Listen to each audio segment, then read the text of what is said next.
everyone. Good evening. I hope everybody is doing fine, and we connect again on a Saturday evening or a night, you can say. And the broad agenda for today would be discussing about the market. I know it's been some time. The markets majorly, you can say, people are not able to decipher that what the actual direction is, right? And people are perplexed, or to say, not getting the right hold of what the market is saying to us. So broadly, in those lines, as an investor, what best we can do is we discuss about the results as such on a basket level, and recently the GDP data, which is again surprising, and we should be discussing and sharing our views, and maybe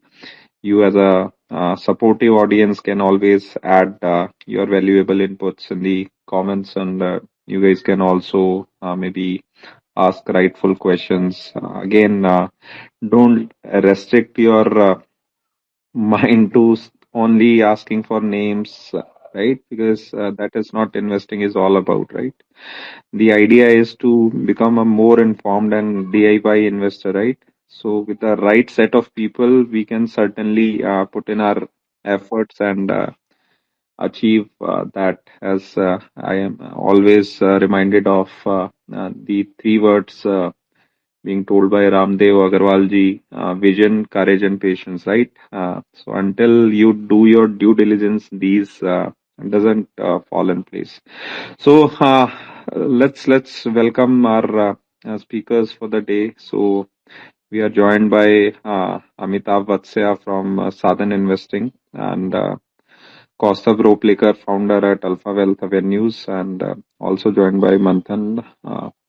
So Manthan is also a co-founder at Alpha Wealth Avenues. So the broad idea I've shared, but again, these sessions are open sessions, and you can always give some pointers in the comments, or maybe you can send in a speaker request. We'll see to it when we can take your questions, and let's do it. So just to check on the voice thing. Hi Amit bhai. Hi Kaustubh. Hi, Prince. I can Hi, hope I hi hope I'm Prince, good audible. evening. Perfect. I can see you loud and clear.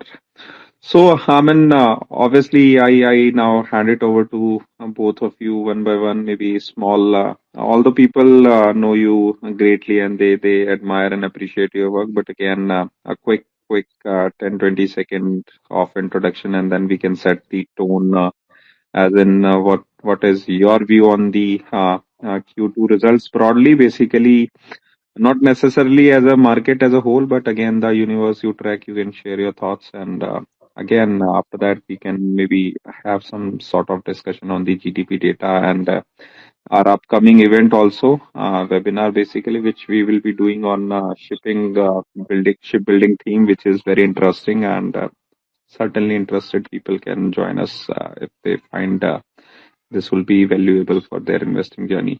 And one most important thing is, I believe these kind of sessions, be it our podcast or YouTube videos, which Sadhan, Kaustubh and us share, and in addition to that, these webinars also. So these are basically catered to serious investors who put in a lot of effort, in the sense nobody listens to 3-4 hours of videos until unless one is serious about it. So with that note, I hand it over to you guys. Yeah, over to you. Yeah, hi everyone. Thanks, Prince, for inviting me to this. So my name is Amitav Vatsya. I run a YouTube channel called Sadhanstocks. So I have been running a channel since last 5 years, and had been basically talking about sectors where I see that value would be created. So we try to be early into sectors and try to play sector rotation, as well as doing bottom-up investing, where we find some promoter doing really well and doing it differently than others. And because I really feel that India is not a place that you can just go by sector, because we are an imperfect economy. and markets wise. So we need a person to kind of help through this journey of taking a business larger from a, let's say, from a small cap to, from a micro cap to a large cap. So that's why India is unique. That's why this approach I also follow, apart from the sectoral bottom down, top down approach. So that's briefly about me. About sectors which we are looking at in the current market, especially in the light of the H1 results, where some small cap and micro caps, which I regularly track, although I track a sector, so they have like of from 1300 crore market cap to 1 lakh crore market cap. For example, if I talk about transmission line, then Hitachi has 1 lakh crore market cap, and Yash I Volt is at 1300. So I'm kind of a neutral to that, but both of them had a great H1. So I was just looking at this dichotomy that the results are not a function of the size. It's a more of an underlying current which India is going through. So I was just looking at. I mean, we can talk about results, but if you try to look beyond the numbers, why the numbers are. I mean, why these numbers are important, but at the same time, why these numbers are coming well. And in some places, I noticed that on the other hand, there are companies like, let's say, in the same sector, for example, Skipper or some other companies which are into transmission, but they didn't have a fair quarter. Or so to say, we saw some companies where there were some companies like Transtrail where the results were good, but market reacted negatively because of certain issues with their previous with their background, and in some places companies like the erstwhile this there is another transmission company Trill. So there was some World Bank fiasco was happening. So it was a very interesting quarter for transmission sector, somebody who is tracking transmission sector. But it gives us nuances of investing that we should not just look at numbers. Although Translate had a good number, and but the stock market doesn't follow the numbers. So we should know the history of any business. So for example, when somebody is investing into, let's say, Transil, you should look at that they were erstwhile Gammon, and Gammon had a history of default. So sometimes skeletons from past can come up. Likewise for Trill, it had a history with Getco, where they have produced a wrong prototype some time back, and kind of they have been highlighted by Getco that this is not well. So those things also come up. Skeletons from past also comes up. So so although we are focusing a lot nowadays on the results and all, but I keep myself busy with looking at the history and annual reports and what went well or wrong with the companies I track. So that gives me a good time and good understanding of market. So moving on to Kaustubh, if you want to share something. Yeah. Thanks, Amitabh, and thanks for setting the tone. Good evening, everybody. The founder at Alpha Wealth Avenues. The main been in the markets for a couple of decades and more seriously and focused since the last 15 years. And the purpose of Alpha Wealth is to help the retail investors, HNIs, to first of all understand how to research, because in the last decade there has been a exodus of technicals related courses, and certainly prices is something which is the final frontier. But at the same time, there is a lot that goes into a business, and we like to track businesses. Okay, as Amitabh mentioned. Uh, Coming to Q2 results and what happened in H1. Now, I guess again, this is the sixth quarter on a trot where the overall profitability of NSE 500 universe has still been in single digits. So, while it was expected, there's a lot of chatter about the income tax coming down, the GST cuts, the RBI, which has, done a lot of things, borrowings easier, the lending that is happening to NBFCs and by NBFCs, funds availability, liquidity, since the last few months. And then suddenly, nowadays everything, people feel that instantly changes can happen. That doesn't happen that way. So some of the sectors that actually ended up doing well were those which were coming out of a very long, you can say consolidation phase. One of them was cement and cement products, almost a decade long consolidation, practically nothing to show. and also a low base of last year. So pretty humongous profit growth and good top line growth. I guess non-ferrous metals did well, same as minerals and mining. Automobiles, most of us are aware that automobiles, the big companies, OEMs, as well as the ancillaries have had not only great results, but a very good run-up as far as the investing returns are concerned in the last 6 months, when the market has been relatively poor. Now, what happens is these have fired. So these have been the businesses which have been tracking over the last 2 years. And as we track on a quarter-on-quarter basis, we realize that a particular sector is turning around. But more importantly, which are those businesses which carry a certain specific right to win in a particular sector, and those generally give you much higher returns compared to their peers. So that is something that we typically do, and we had such 2 to 3 picks in cement which have really given a good return in the last 1 year in spite of a dull market. If you look at some of the sectors which actually did not do well, then textiles, of course, running into a headwind since Mr. Trump became the president and had all those announcements about, uh, whoever is exporting to US generally has had a rough time. Then we also had capital markets, which have had a crazy run up in the last few years, obviously with the explosion of demat accounts and participation. For everybody's information, just about 10 years back, we had 1 crore or 1.5 crore demat accounts in India, and today we have more than 21 crores.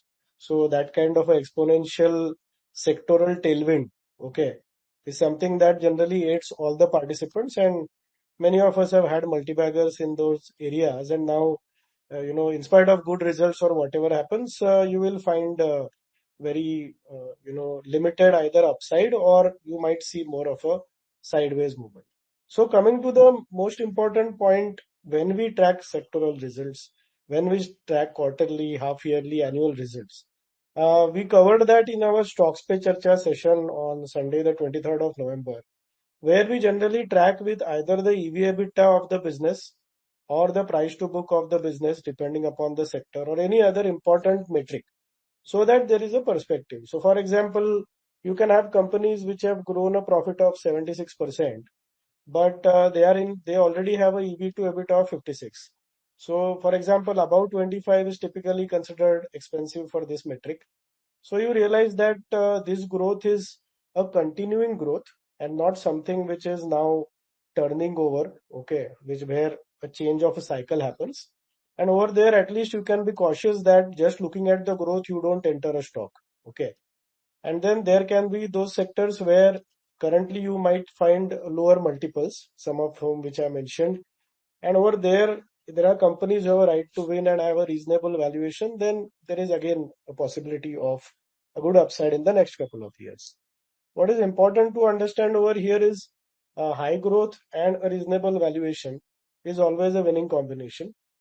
Anything other than that, which is either the growth is not great or either the valuation is too high, typically you would not find much money being made over years. Okay, a quarter is always a different period. So according to us, this is the sixth quarter of a single digit growth, and maybe in spite of all the euphoria in the last few months, we might have another quarter or two of such growth, for the simple reason that we are still in a phase where a lot of things have to actually materialize, come into the profits of companies. We have to look at what capex cycle various industries, sectors, and then the individual companies are. And then typically there are various reasons for which profits can get suppressed. So unless all those clouds go away, you will suddenly not find a 7-8% going to 15% for a wide universe of stocks. So coming to stock specific discussions, we are tracking stocks within pharma, within NBFCs. Fertilizers and agrochemicals have done well already last year. That can continue. Again, in the auto space and non-ferrous, we certainly have companies which are doing well, and we feel that the upcycle should continue. In retail, again, couple of giants have now started retracing. Like one famous example is Trent, where everybody felt that the growth and everything can keep on going forever. It never happens that way. But there are interesting companies in retail which are growing well and have a very decent valuation multiple. Then again, auto and auto components, we see there is a structural story over there which should continue with eye on valuations. So yeah, I mean, these are some of our key takeaways from the Q2 and H1 results.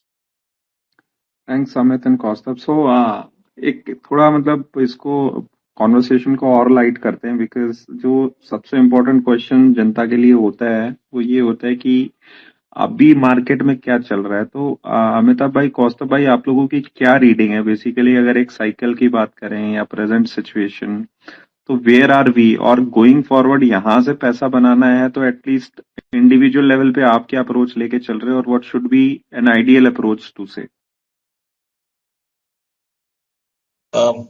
Actually ये सवाल तो हर 3 महीने पे आजकल बार बार आ ही रहा है कि हम लोग कहाँ पे हैं साइकिल में. So the funny part is कि we have been I mean we are part of Indian economy. जो इंडिया इकोनॉमी को भी अगर हम ग्रोथ की नजर से पॉइंट आउट करना चाहें so we are in my opinion, we are one of the, we are in our life cycle, we are at the best balance sheet shape में हैं. हमारे banks के पास we have funds to lend. We don't have much of a current account deficit. Thankfully, crude is at low at 60 and some of analysts today was arguing कि it will go to 30. मैंने बोला कि अभी से 30 build क्यों कर रहे हो? I don't see that is happening soon. But hypothetically, if we are looking at a lower crude prices, and that always helps India in terms of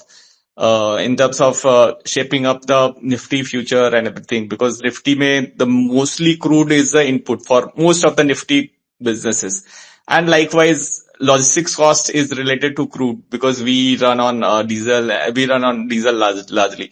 So that's why if that one of the most important input for GDP growth is under control, and also we have kind of diversified from diesel, like we have created a alternative energy chain, like ethanol is there, EV is there. We are talking about green hydrogen and other things. Natural gas is a separate economy. So in that scenario, I think that we are in the best shape in terms of a balance sheet. So if I look at it from an investor perspective, then when any company does well when their balance sheet is in good shape, because that gives the promoter to run around in its proper according to his vision. And also likewise, if we assume India as a company, then we are in the best balance sheet now, and we have one of the best prime minister who is literate from stock market perspective also. So in that scenario, I think we just have a climate which is not friendly, and this has been the case for last 1.5 year. So FIIs has not been knocking on the door, and they have been kind of backed out from the market for last 1.5 years, and that has led to, if we calculate the 2025 returns, we are in the laggard. So we are among top 20, we are the last 20th numbers economy which has given a return this year on a relative performance basis. So, and markets are cyclical. So investors flock around where the valuations are low on a relative basis. So, and India is a structurally good story. So I don't feel any doubt that that India will go for Indian economy and stock market will go for a toss, and I don't see major drawdown except this month because the holiday season is going to be started in December sometime. And during that time, FIIs generally sell out and all those things and go for party mode. So this month is tricky, but after the Chinese New Year, which will start in January, and so that post that period, I think that this will not be, this market would be better market to really get into from a macro perspective. So that's why I'm not fearful in terms of outlook. But actually what I am doing is कि कहाँ पे मुझे अच्छा value मिल रहा है. And there are many businesses where I'm seeing that people are kind of throwing away dollar for 80 cents. So at least 15-20% kind of undervaluation I'm easily able to find out in the market, especially in the shorter market caps. So in the small cap and all, and likewise, so right now the large cap has kind of grown to its prime, not to the prime, but at least they are on the fairer valuation side, because banks में ऐसे भी growth नहीं था, तो banks में ज़्यादा growth is not needed valuation wise.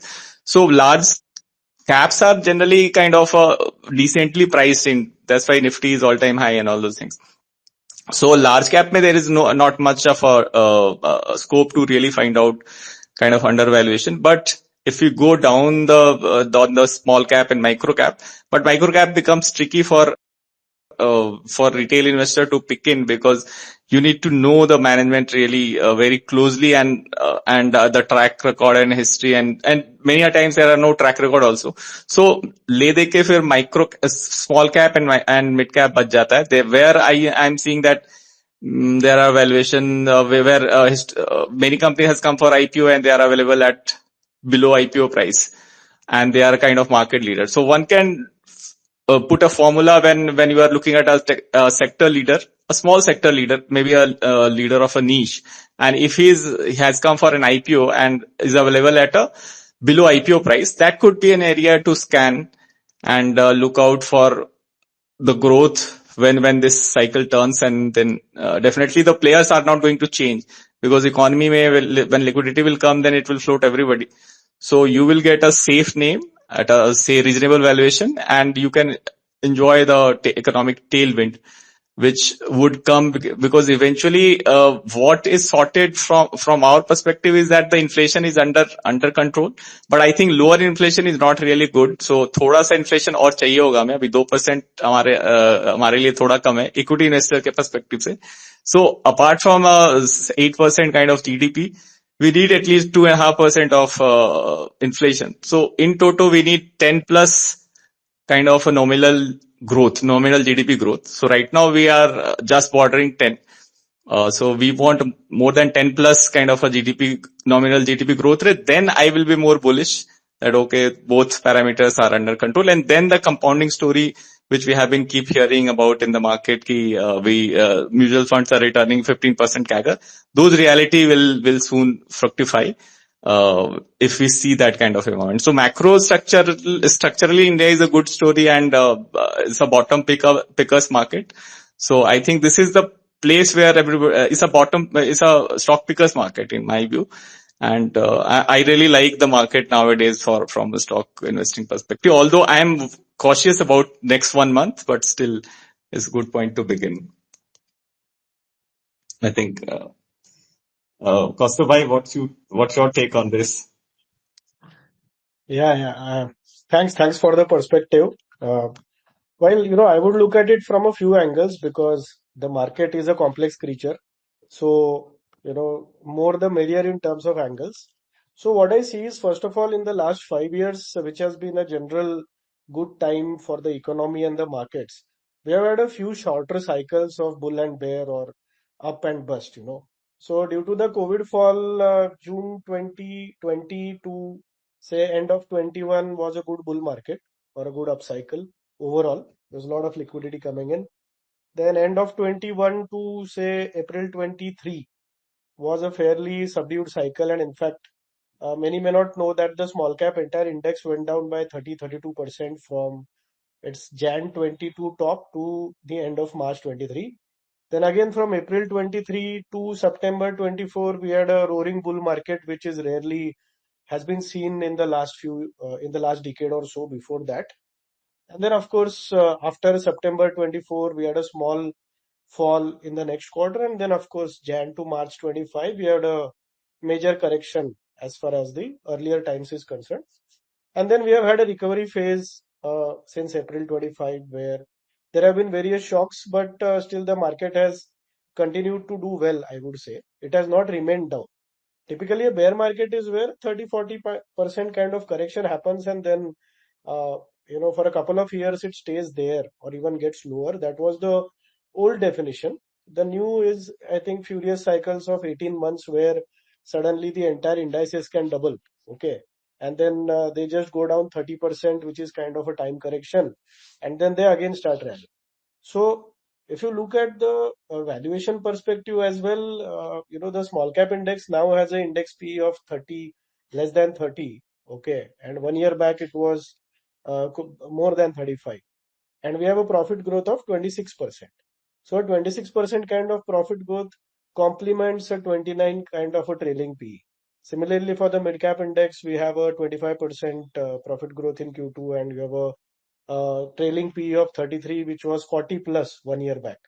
So I would say certainly, there is more value, and market is that great leveler which knows how to cut the froth systematically. It happens time and again.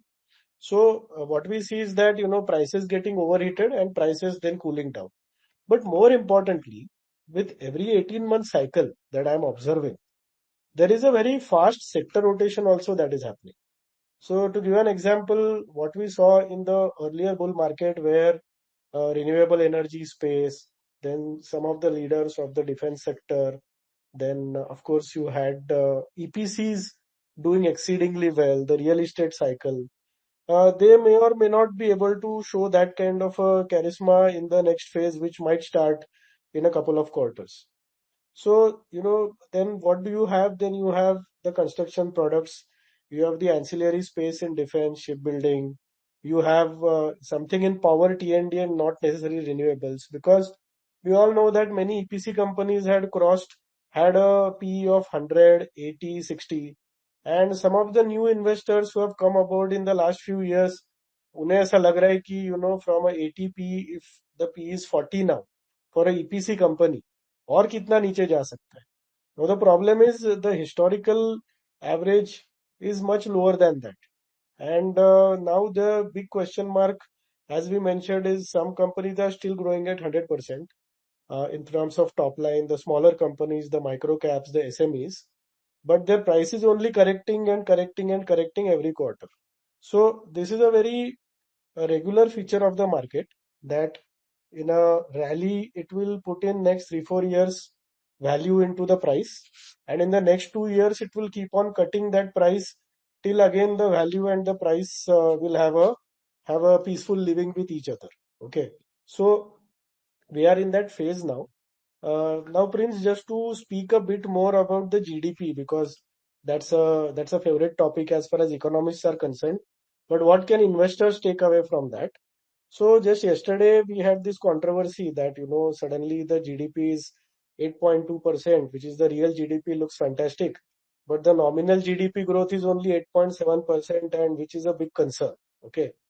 So the point is that, again, if you look at the trend of the last few quarters, okay, it has not really dropped a lot. So in the last few quarters, if you see, what has been the nominal GDP growth. By the way, nominal GDP growth is real GDP growth plus the inflation percentage.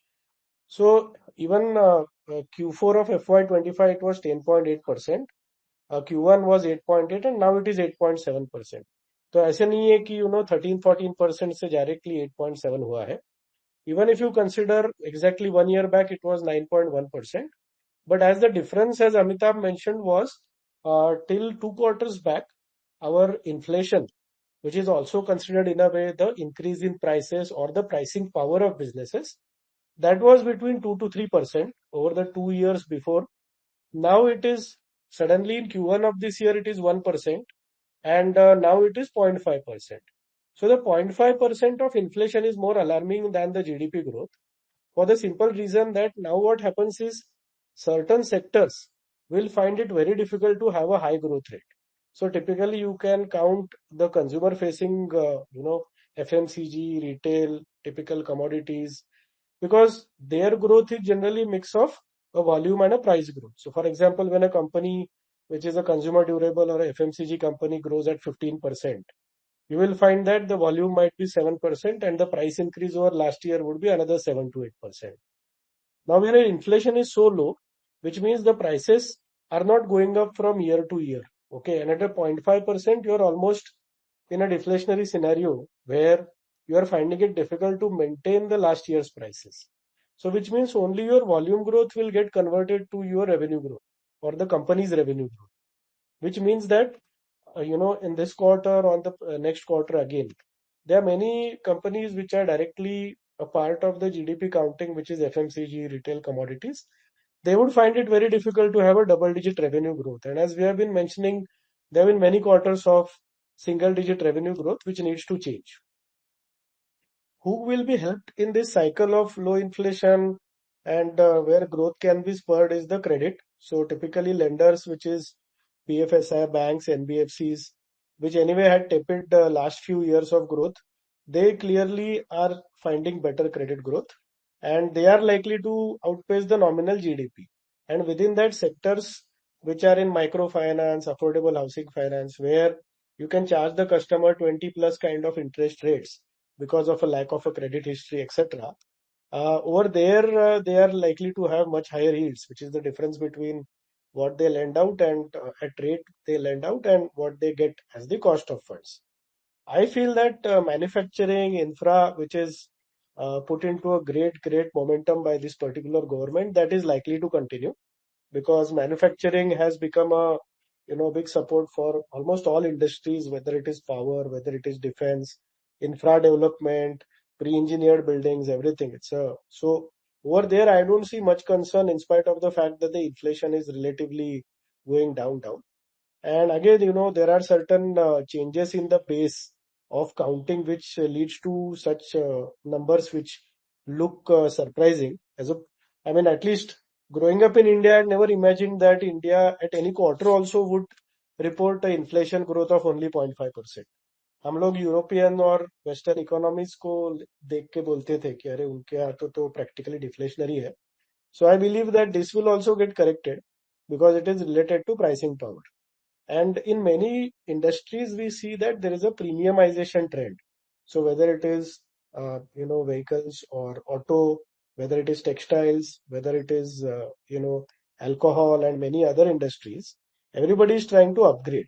So that anyway takes up the realization for the industry because instead of, a 10 lakh rupees car, people are preferring a 15 lakh rupees car. So the entire ecosystem is also going to sell products which are of a higher price to the OEMs who are selling the car at 15 lakhs now. Okay. So last but not the least, I believe that as Amitabh was mentioning, 1 year back, if any long-term investor had been asked, what are the kind of opportunities you are getting in the market, he or she might have been scratching their head because everything looked at a very high price, and many sectors looked into a fairly meaningless kind of valuation where the P's were 50 plus 100 plus.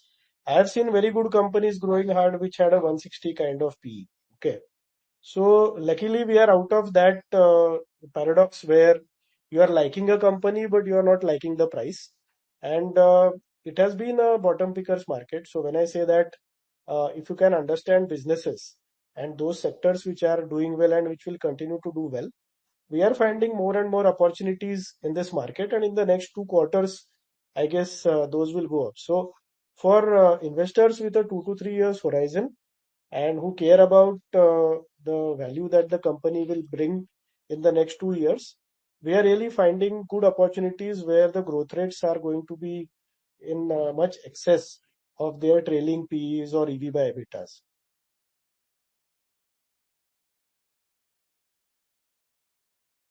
Yeah, Prince. Perfect. Perfect.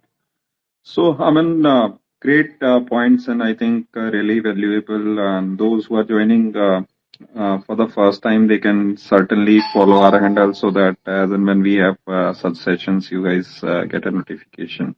So, coming to another important aspect, and which we would be broadly covering in our webinar also. So, एकदम से कौस्तुभ भाई और अमिताभ भाई, क्या ऐसा हुआ है कि although शिप बिल्डिंग का तो नहीं पता, but shipping companies had done well in last 3-4 years, but again government initiative के चलते दोबारा ये चीज बार बार निकल के आ रही है. We have been seeing although the kind of theme this is it is long gestation period. मतलब शिप बिल्डिंग ऐसा नहीं है कि एकदम से ही हो जाता है, but if you would like to touch upon few nuances so that we can have an idea ki, and also we can touch upon what additional we will be discussing going forward. Yeah. So maybe I'll give a few pointers and then hand over to Amitabh Bhai. So first of all, I guess the global shipbuilding opportunity is coming up in a big way. So it's like, fortune favors the brave. So last few years, our government has done some really good policy changes on the ground as far as the entire defense space is concerned. Within that, of course, for shipbuilding also, there are some very good policy initiatives. But more importantly, on the global scale, there is a lot of, so ships typically have a life cycle of 20 to 30 years, depending upon the type of ship, whether commercial or a wartime ship. And many are coming up for either big repairs or replacement. Okay. Now, China, South Korea, Japan, I guess, were the front runners in the last few decades as far as the ability to build these ships, and they have been booked out completely for the next few years. That is what the data says. And now there have to be alternate countries or companies in countries which are going to benefit from this, and that is a good opportunity where India can position itself. Second is, of course, as it happens in all the industries, there is a transition that is happening to green shipping transition. मतलब आप पुराने ships को बार बार repair करके तोड़ मरोड़ के you cannot keep on extending the life cycle. आपको कहीं ना कहीं scrap करना पड़ेगा, and you have to shift to greener vessels which have methanol, LNG, green hydrogen. So again, that is a new construct which will lead to a new set of orders rather than just trying to repair things. And of course, in our defense, overall defense webinar in September, we had mentioned that something interesting is coming out from the government, and coincidentally, just a week after our webinar, the government came up with a slew of policy initiatives, whether it is finance, whether it is financial assistance, whether it is putting a fund for credit, whether infrastructure status. So we are keenly studying this sector. Why it happens to be naturally a decadal opportunity is because the time that is taken to construct, ships like the one that we call as an aircraft carrier or a submarine, it was thousands of crores and it runs across many, many years. Okay. So these are the basic pointers, and over to Amitabh. Yeah, that's great starting point. To actually why shipbuilding and shipping industry is looking attractive, and तो मैं इस scene के एक backstory और पीछे चलते हैं, because you spoke what that government is supporting it, but let's go back to why government is supporting it, why it is needed. So, I mean, if you go back little back into history of, let's say, not more than 100 years back, so why USA was a superpower? After one thing we understand, Hiroshima and Nagasaki, that atom bomb and all those things are fair point. But since 1950, why US hegemony was there was because they were the most powerful navy. They had this security guarantee of commercial ships. Let's say they kind of have a deal with Denmark, or let's say have a deal with Sweden or UK also, that if anything goes wrong in any Singaporean carrier or any vessel, if anything goes wrong, then if Singapore is related to USA, then they will have this security guarantee invoked in a way practically, and the US Navy will come and save from pirates and anything, any country, any rogue country is trying to stop that vessel from moving, then they come into picture and they defended that. So that's how USA become the kind of the protector of the sea routes, and that's how the world trade happened, all the globalization, all these things happened. So this is 1950 to 2020, 23, you can say 2020, COVID happened. So this world order actually changed because people got time for themselves and they understood, they realized the whole world got into thinking mode, and USA was always on a boiling point. So they were kind of spending a lot onto protecting the others, and they were involved into too many places. And because of their historical equation with China, before that with Japan, and then they tried to do the same with China, and China become too big to really contain. So USA was also out of place in this whole world order. So that's why, and rise of this Russia in terms of Ukraine war also was a tilting point. So because of all these factors, USA had decided, and led by whoever would have been the president after Biden, Mr. Trump has to take the blame. But even though he would not have been there, somebody else would be there. It would have been slow, but because of Trump, it is happening in a very dramatic function way. So they are kind of pulling this globalization thing back into the bottle. So this genie was out of the bottle. Now they have to contain it inside the bottle. So what happens that, we are not debating on the USA and the New World Order, but this gives other regional bosses to play a role. And I'm calling regional bosses because India has a very good strategic advantage in sea route, and India has never utilized it in the memory I have. So that's why Modi ji is coming from Gujarat, and Gujarat is the only state which really understood the importance of sea routes and all. Because if you go back into history, before Vasco da Gama discovered India, many Gujarati traders were having large ships to south to Africa, and then when Vasco da Gama came to the port of Cape of Good Hope, and he was struggling to get to India कि कैसे पहुंचे, इतना vast ocean है. Then he took help of some Gujarati shippers, and they escorted the small ship of this Portuguese ship to the Arabian Sea, and they landed into that Goa and Gujarat side. So that is the history of shipbuilding. So India always had the kind of the DNA to really build ships, but it was during industrialization phase we were kind of thrown away from those things, and this was never developed. But later on, when we are trying to become when we are seeing a new world order, where we can be a regional power, because USA is withdrawing. USA has signed out Afghanistan and handed over the port to India, and that is a statement in itself that USA handed over a port to India, and it is a port. So you should look at these things when we are looking at the macro picture, that if in order to maintain that port, India needs to have ships, and ports are very strategic position to really affect the trade between countries. So and they say that though that India and Afghanistan are very cozy nowadays because they are enemy's enemy, so they are friend by default. So India has a role to play using sea routes to protect its power, because otherwise on the land side we have enemies only. We have China, we have Pakistan, we have Bangladesh, which is also kind of revoking all the deals. So India need to have if India wants to become an economic superpower, it has to protect its trade through a naval power. And that's why India needs to have India need to have a vision into shipping. That's why maritime vision came.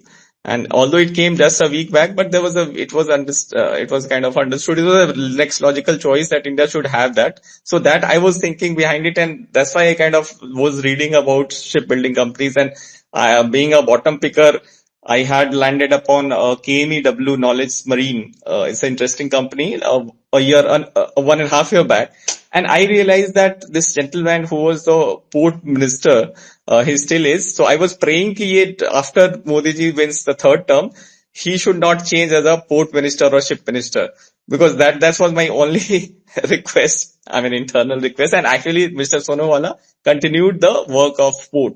So this guy has done really good job in the last stint also, and is continued to do the good part in the second stint. In the second stint, I don't know how long he has been. So these key men at place who knew this sector, and Modi ji supporting it. So I thought that it would be a good starting point, that the sector would see a turnaround, because I have to, when I look at a sector, I need to look out who is playing what, because I follow.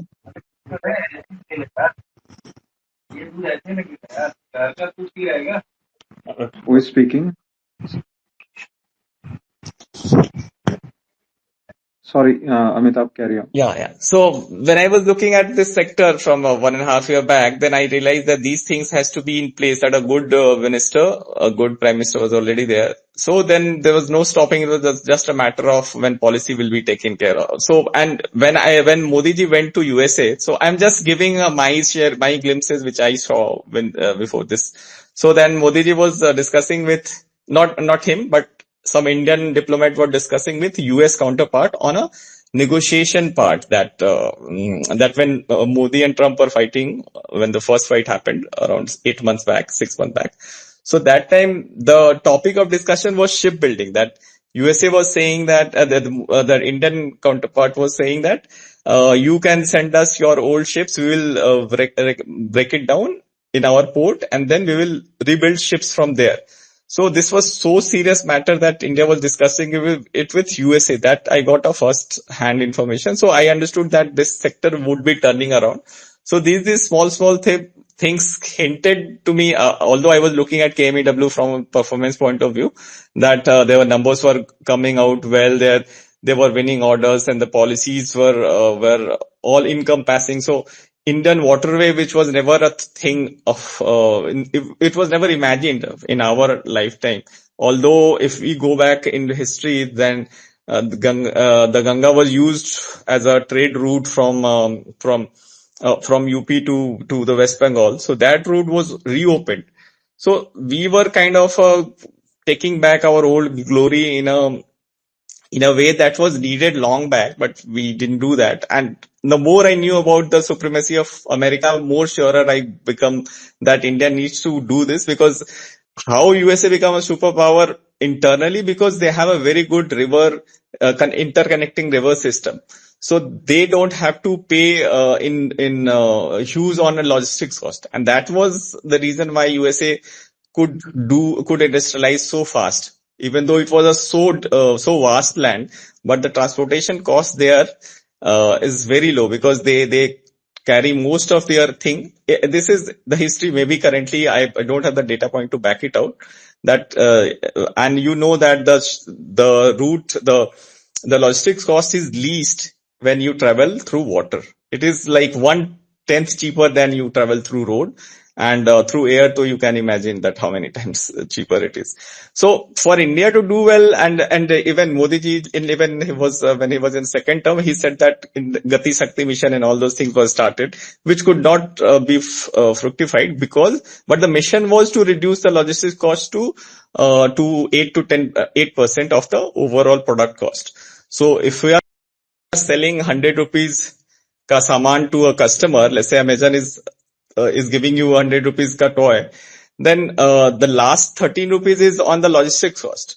So if in order to us to do well, the logistics cost should be 8 rupees or something, because China and globally it is 8, 9 rupees, 6 rupees kind of thing is there.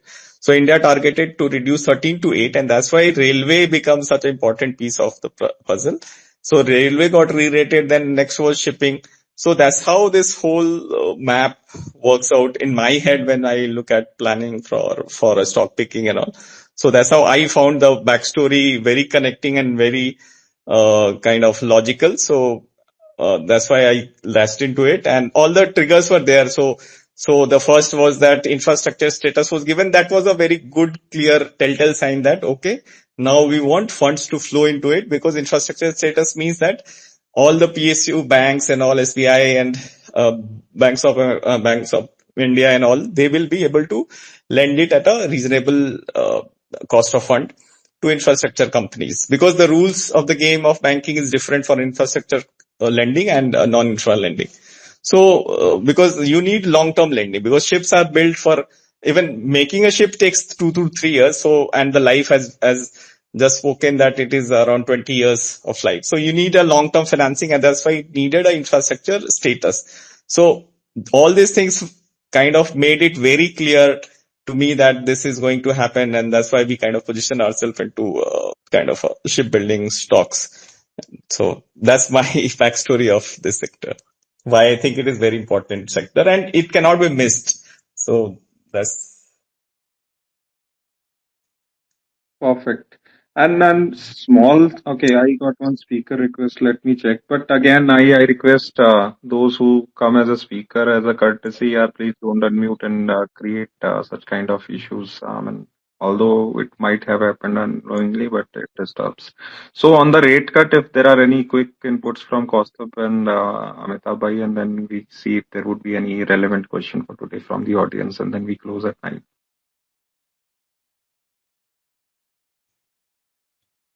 you are saying about rate cut expectations, which we are building Yep. up. Yep. Yep. Yeah, Yep. Yeah.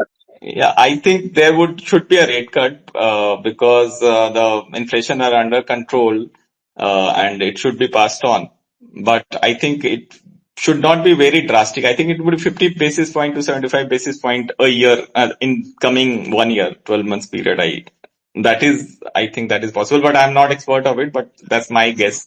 I can be wrong on it.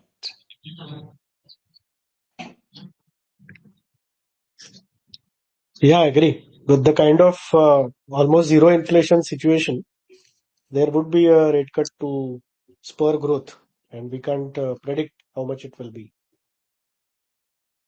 Perfect. Yeah, Sunil, you can unmute and ask your question. Yeah.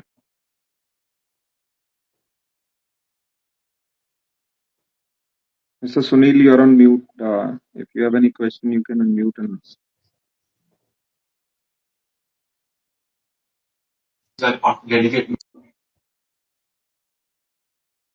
Yeah, please go ahead.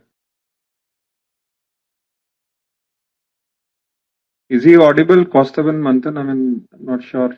No, it's not audible. No, I can see still that he is on mute. Hmm. So, Sunil, one last call. If you're there, you can unmute and ask. Otherwise, we are good. So quick. I mean, take. Not sure. Uh, Amit bhai, you'll be keenly covering the PSU banking space, but if there are some thoughts, then we can have inputs from both of you.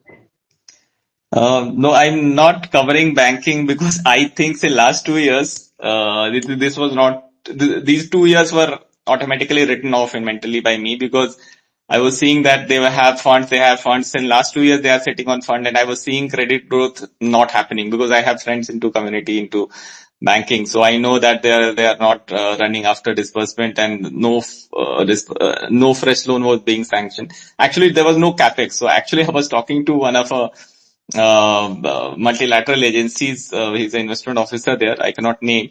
So he still is struggling with his mandate is that he has to invest or lend to wherever the capex is happening, and he is struggling. So, and now he is so struggling that he has started money into IPOs. That he's saying that we don't have anything left over where we can put money because we have to do something new. So fresh capex is not happening. So banking I have been into banking, so I know that unless and until there is a credit boom, banks will not make you big returns. Although, like valuation returns can be there, like 20%, 25% a year in some pockets, like gold financer and all. But they were like it carried on the gold, so that those are like exceptions. But I'm talking about general banking sectors. This kind of valuation mismatch अगर है तो there would be some 20-25% kind of return, but generally I look forward to bigger returns. So for that to happen and for a let's say 1-2 year 3 year kind of cycle to play, I was not at all reading about these sector because I see nothing happening. But still there is no green shoots to say that I should look at banking in general. But some renewable financiers like Irida and all, there were some growths into pockets, and the market has kind of given them good valuation, which even IRFC got so much good valuation because their particular sector was doing well. Renewable was doing well, so Irida and all PFC got good credit growth. But credit growth is limited, is very limited. It's not available in generally in every sector. Manufacturing led growth would be required to really pull up banking. Although valuations could be a thing to debate on, that valuations are good. So any any good news would be a better news for undervalued sector like banking. But in the light of inflationary data, yes, it could be a good sector pick. But I'm not seeing any bottom up growth. So right now I'm not tracking. So Kaustubh, you can add what. Yeah, I mean, not much to add, but yeah, I mean, it's more of a situation where that sector, when I say sector, the lenders typically have a varied lot, right? So, I mean, looking at again the main banks, they might look overvalued. Kotak can be a bit undervalued, but we all know the reason for that. The charm and the decision making of Mr. Uday Kotak has gone away, and simply the bank does not want to give that kind of a PB now, irrespective of how efficiently it is being run. And there are other issues. But I agree with you that overall, it has to be more on the sector part. So microfinance is one thing that we are tracking because we feel that over there, again, not about banks, but as I mentioned, some of the sectors which are affordable housing finance or those microfinance, that is where we are trying to find some leaders who's where the man, because I think finally for a lending industry, it boils down to the quality of management. Just because the PB is at a low compared to 5 years back or the last 10 years average, it is lower than that, does not necessarily make it cheap and a good buy. Okay, so as long as many banks or many lenders end up managing their P&L well for 2 3 years, and in the fourth year the balance sheet gives away. So on that count, we have our picks where we feel it necessary to listen to those particular managements to understand that subsector better than some of the others who are always making promising noises about growth. So that's where we are.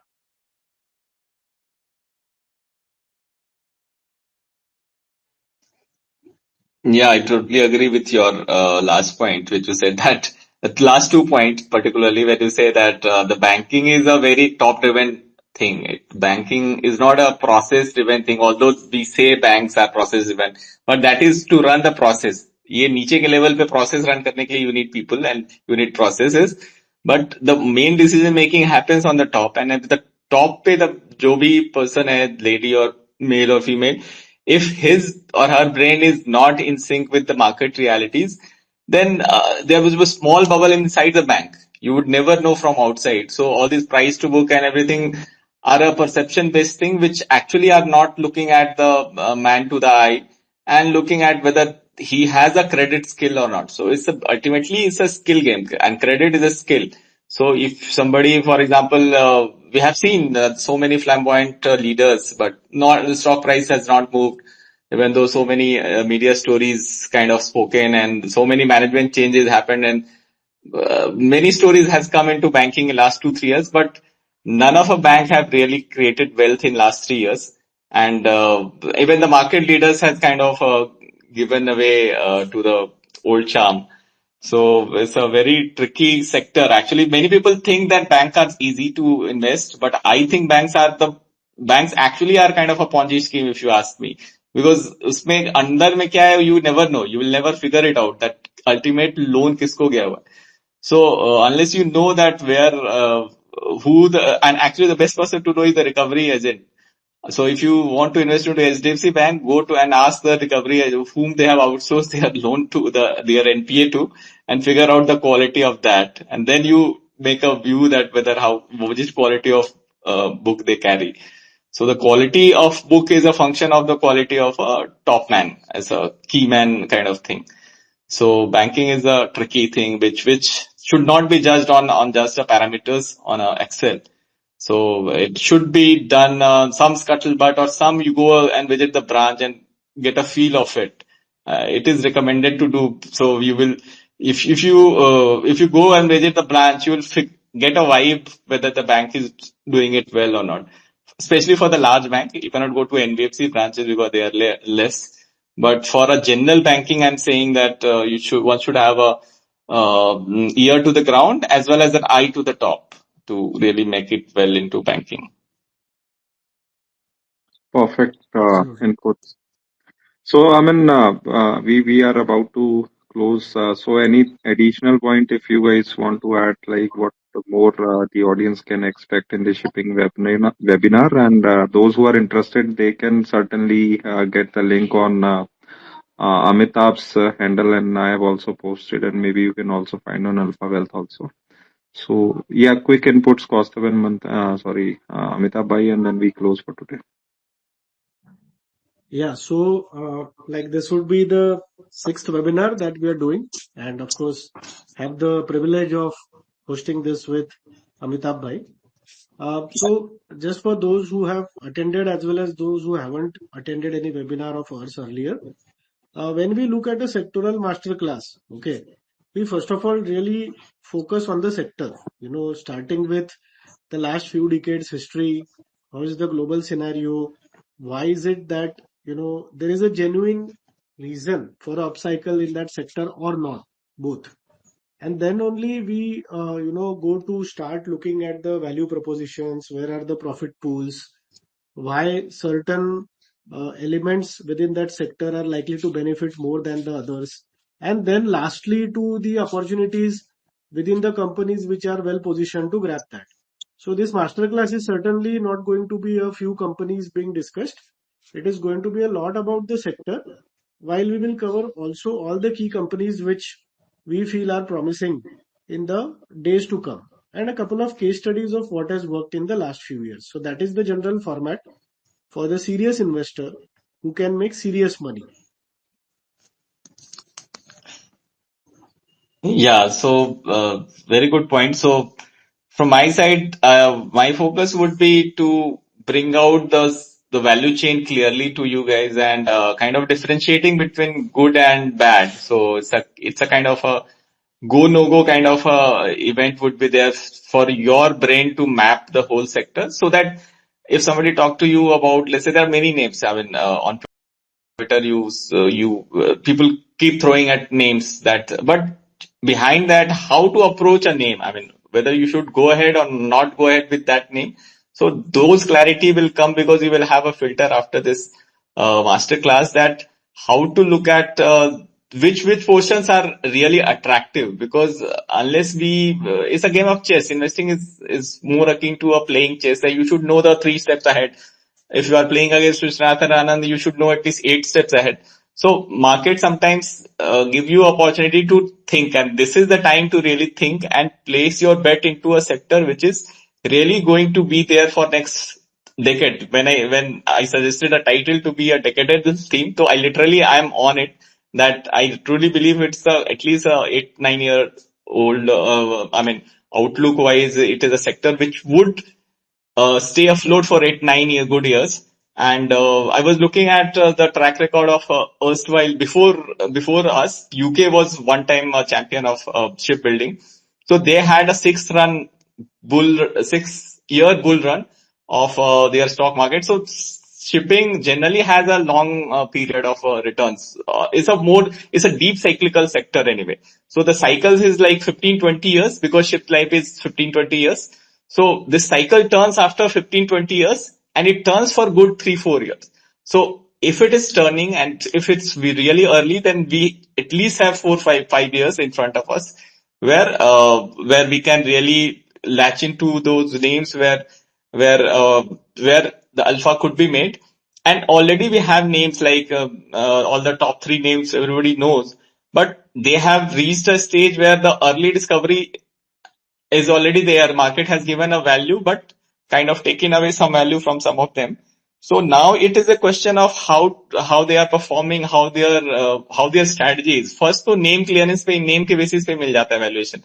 Now the real game starts, that whose management is really able, and will try to help you understand that how they are thinking, how the management are thinking, their vision. For example, just to give you an example of, let's say, I track a stock called Titagar Wagon Limited, and they are coming into shipbuilding. Although you might have heard so many names joining the defense bandwagon, but these guys are coming into shipbuilding, but actually they were already building up ships, but on a small scale, and it was like a side project, but now they are making a special business unit. So when you should invest with the businessman, and when Mr.